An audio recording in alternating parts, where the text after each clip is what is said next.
A paz do Senhor a todos. Que maravilha poder estar outra vez na casa do Senhor. Você trouxe Bíblia? Deixa eu ver. Opa, que coisa boa. Alguns trouxeram também o celular, né? A Bíblia está no aplicativo. Vou considerar. Por favor, abra no livro de 1 Coríntios. Eu quero compartilhar a mensagem dessa noite, tomando como base o capítulo de número 10.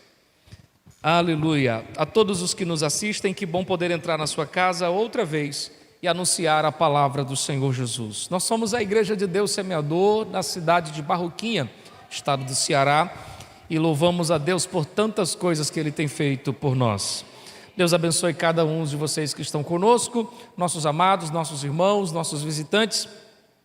Ouçam-me, por favor, nos minutos que eu quero se seguir compartilhando esse pensamento.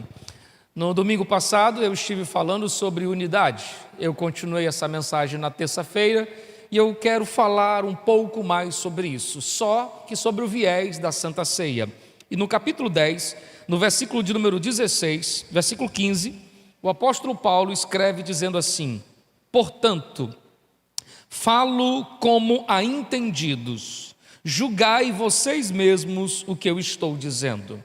Porventura, o cálice de bênção que abençoamos não é a comunhão do sangue de Cristo? O pão que partimos não é porventura a comunhão do corpo de Cristo? Mantenha aberta a sua Bíblia. Eu preciso criar um pano de fundo para você entender as coisas que eu quero compartilhar com você essa noite. Paulo passou alguns anos na cidade entre os coríntios e agora está escrevendo a sua primeira carta. Ele escreve 2 ao todo. E todas as cartas de Paulo direcionadas têm sempre um viés de instrução, de orientação. Mas a igreja de Coríntios parecia que não tinha entendido muita coisa do que Paulo tinha pregado. Ele precisa explicar, ele precisa falar, ele precisa argumentar, ele precisa orientar as pessoas acerca das coisas. E a Santa Ceia era esse problema. Ele começa no capítulo 11 dizendo assim: vocês não entenderam que é a Santa Ceia? Quando vocês comem, quando vocês partem o pão, vocês não estão entendendo isso. E no capítulo 10, ele está de novo falando sobre essa proposta. Vocês entendem a Santa Ceia? Eu quero me dirigir a você fazendo uma pergunta muito simples. Você entende o que é a Santa Ceia? Hoje, nós vamos comer o pão e beber o cálice. Você entende o que isso significa? O que é a ceia para você? Ah, pastor, a ceia é esse momento especial, onde a gente reúne as congregações, onde a gente vê os irmãos fazendo as apresentações. A Santa Ceia é esse momento legal, que a gente come um pedacinho de pão, toma um pouquinho de vinho. Pastor, que legal. Não, queridos, talvez você não entendeu. E por isso Paulo está chamando as pessoas a entenderem, a compreenderem o que é a ceia. E ele diz, no versículo que nós lemos, que a ceia é, primeiro, uma bênção. Ele diz, este cálice de bênção. Entenda que aquilo que nós vamos fazer hoje não é um mero costume, uma rotina das igrejas. Olhe para mim, por favor. É uma bênção, é um privilégio poder participar disso. Segundo, ela é a comunhão. E é sobre essa perspectiva que eu quero caminhar a minha mensagem. Quando ele diz que o pão que partimos é a comunhão, o vinho, o cálice que abençoamos é o cálice da comunhão. Então, Paulo agora está chamando os irmãos para compreenderem que a Santa Ceia se resume numa comunhão. Comunhão com o nosso Deus, comunhão com o nosso Senhor.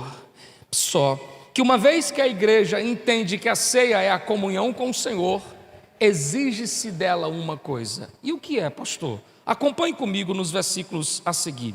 No capítulo 10 de 1 Coríntios, a exigência está no versículo 21, quando diz: vocês não podem beber o cálice do Senhor e o cálice porque vocês não podem ser participantes da mesa do Senhor e da mesa dos demônios. Ouça, se você entende o que é a Santa Ceia, a compreensão apresenta uma exigência. Pastor, eu entendo o que significa ceiar. Então essa é a sua exigência. Você não pode sentar na mesa do Senhor e na mesa de Satanás. Você não pode beber do cálice do Senhor e do cálice de Satanás. Pastor, eu não entendi nada agora. O que significa isso? Eu vou folhear a minha Bíblia para o livro de 2 Coríntios, você pode fazer o mesmo. No capítulo de número 6, Paulo agora vai escrever alguma coisa que nos faz entender o que significa não estar em duas mesas, não beber em dois cálices. O capítulo de número 6, no livro de 2 Coríntios, a partir do versículo de número 14, ele usa algumas expressões dizendo assim: não vos prendais a um jugo desigual. Não vos prendais a um jugo desigual com os fiéis, porque que sociedade tem a justiça com a injustiça? Que comunhão tem a luz com as trevas? Que concórdia entre Cristo e Satanás? Que parte tem o fiel com o infiel? Que consenso tem o templo de Deus com o templo dos ídolos? Vocês são o templo do Deus vivente. Como ele mesmo disse, neles habitarei, entre eles andarei, serei o seu Deus e eles serão o meu povo. Dá para você perceber? Paulo está dizendo que sentar na mesa do Senhor exige não sentar em outras mesas. E estas mesas, ele começa a pontuar dizendo a sociedade da justiça com a injustiça.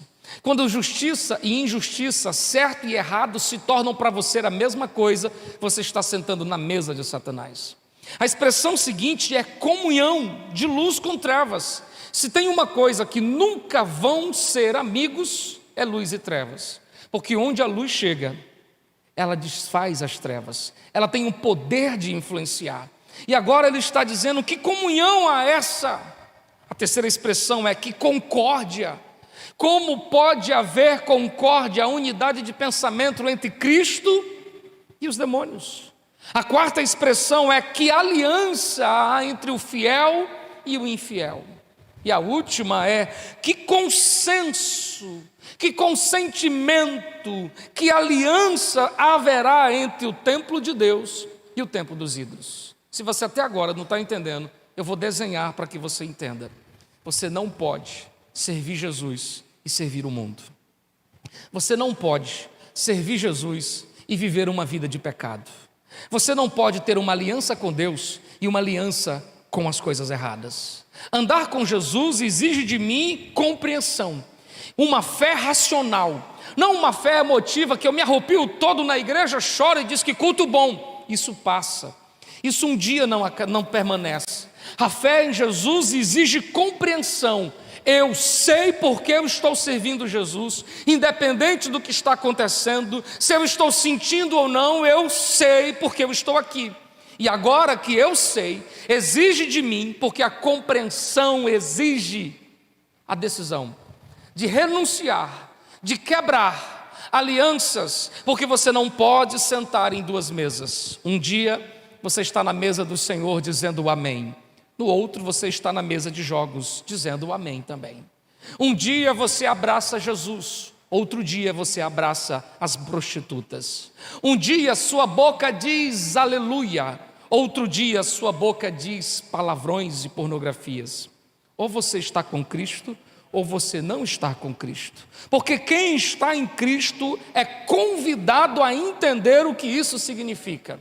Queridos, e o preocupante disso é que quando nós não entendemos, implicamos no risco de ser tal como Judas. No livro de Lucas, no capítulo 22, fala que esse moço sentou na mesa do Senhor e não discerniu o que estava fazendo. Sabe o que diz Lucas 22, 3? Satanás entrou em seu coração. Você conhece a história de Judas? Um homem que viu o que viu, que ouviu o que ouviu, que presenciou, que experimentou o que experimentou, mas não entendeu o que estava fazendo. Queria servir Jesus e o amor ao dinheiro. Queria estar com Jesus e nas alianças com o sumo sacerdote. Queria agradar os romanos e os judeus. E agora troca Jesus ou negocia Jesus pelas míseras moedas de pratas. E sabe o resultado disso? Satanás se apropriou do seu coração. Porque quando sua porta é uma porta aberta para vários senhores, um deles vai te cobrar um preço muito alto. E o preço que Satanás cobrou de Judas foi sua própria vida.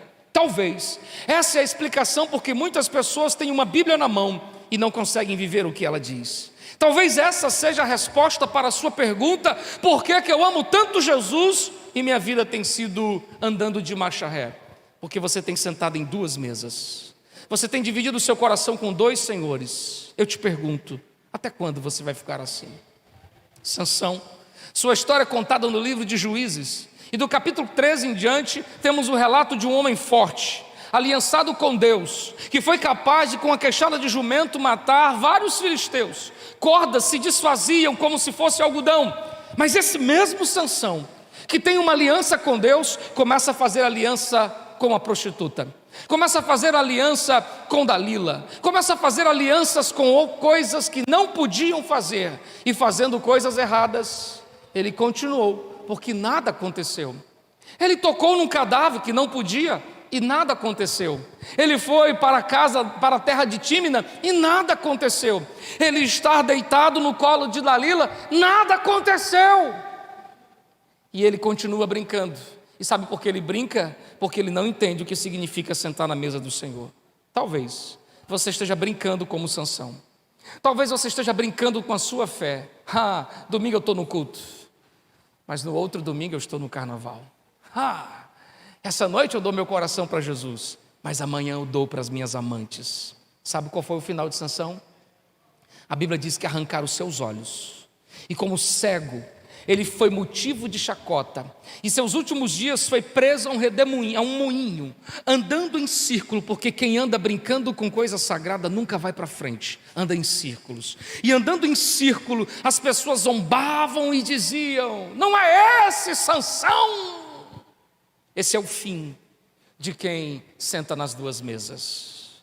Então você precisa entender o que significa andar com o Senhor.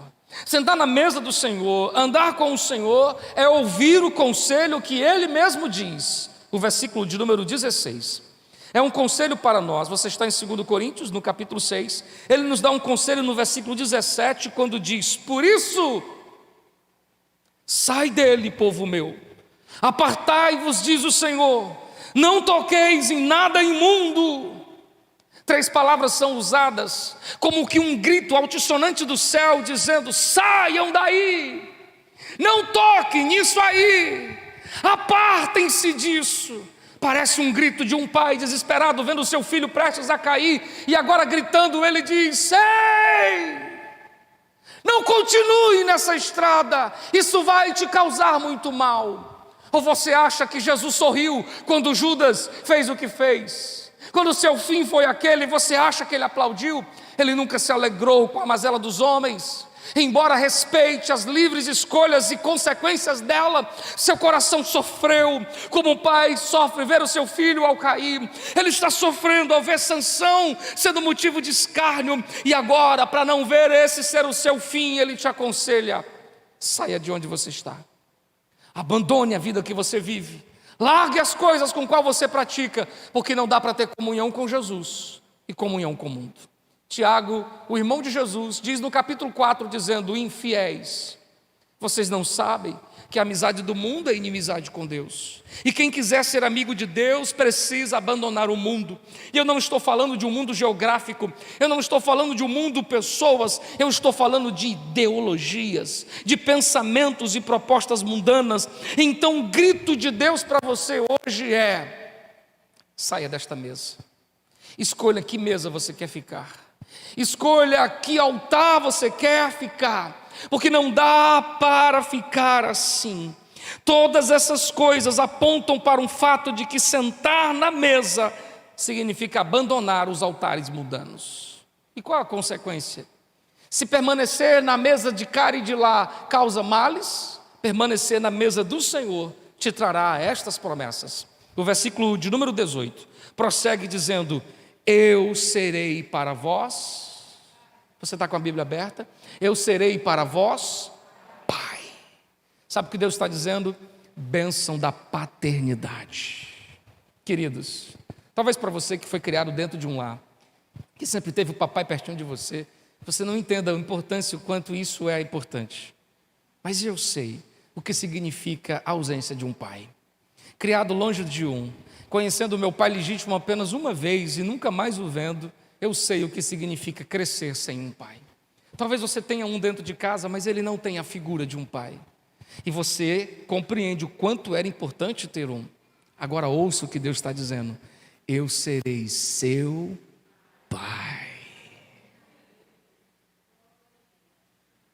quando se aprontavam na escola, e o menino aprontava alguma coisa, batiam no menino, e o menino chegava em casa e dizia: papai, bateram em mim. Sabe o que o pai dizia? Quem foi que bateu em você? Amanhã seu pai vai lá. Sabe por que eu estou dizendo isso? Porque um dia eu fiz isso. Um dia eu caí e disse: papai, lá estão me chamando disso. Eu fui na escola, valente como um pai. Porque ninguém toca nos nossos filhos. Sabe o que Deus está dizendo? Eu quero proteger você. Eu quero ser seu pai. Isso é bênção da paternidade. Mas o texto prossegue dizendo: e vocês serão para mim filhos. Ser filho aponta para direito de herança. Tudo que é meu pertence ao meu filho. Até minhas roupas ele está se apropriando. E ele só faz olhar de assim: e aí, papai? Fazer o quê? É assim, nós construímos coisas para os nossos filhos, e Deus está dizendo: quando você abandonar a mesa e o altar de Satanás, eu tenho heranças para dar a vocês, eu tenho coisas boas para dar a vocês. O que vocês acham que perderam não se compara ao que eu tenho preparado para dar a vocês. Bênção de promessas, recompensas e direito de herança. Mas a maior de todas as coisas está no versículo anterior, quando no final dela diz: saiam do meio disso, apartem-se disso, não toquem nessas coisas imundas, e eu, diz o Senhor, vos receberei. Deus está dizendo assim: eu vou receber você. Amados, você já passou por uma sensação de ir para algum lugar e pegar um chá de cadeira e ficar esperando? Você está esperando ser atendido por um médico, ser atendido no seu trabalho, ser atendido por seus patrões. É muito ruim. Mas não há nada melhor do que quando você chega e anunciam dizendo: o Adriano está aqui. A pessoa se levanta e vem até a porta dizendo: bem-vindo, é um prazer receber assim. Sabe como é que fica as pessoas que estão do lado? Eu estou 2 horas aqui e não me chamaram e já chamaram ele. Isso só é para quem está sentado na mesa. No mundo espiritual, sabe o que significa? Deus está dizendo: eu terei prazer em ficar em pé e receber você na minha presença. Eu receberei.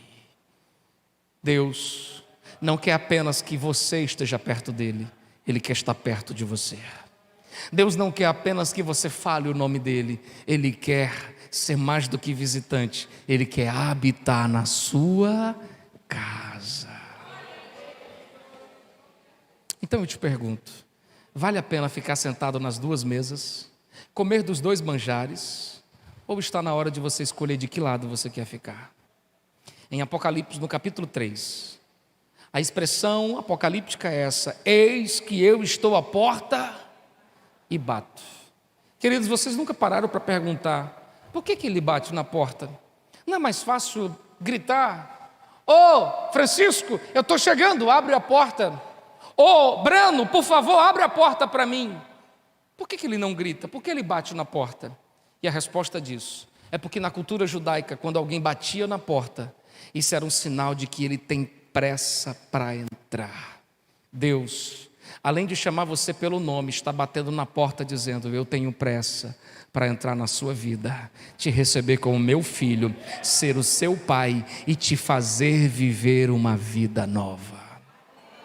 Deus tem pressa. Você tem? Deus tem pressa. Você tem? Hoje, você ouviu canções como essa: meu pai é bom. Você ouviu canções como essa: como pode me amar? Você ouviu canções que falam exatamente disso. Então, eu caminho na luz do que já foi construído para dizer a você: Deus tem pressa em salvar você. Está na hora de você tomar uma decisão.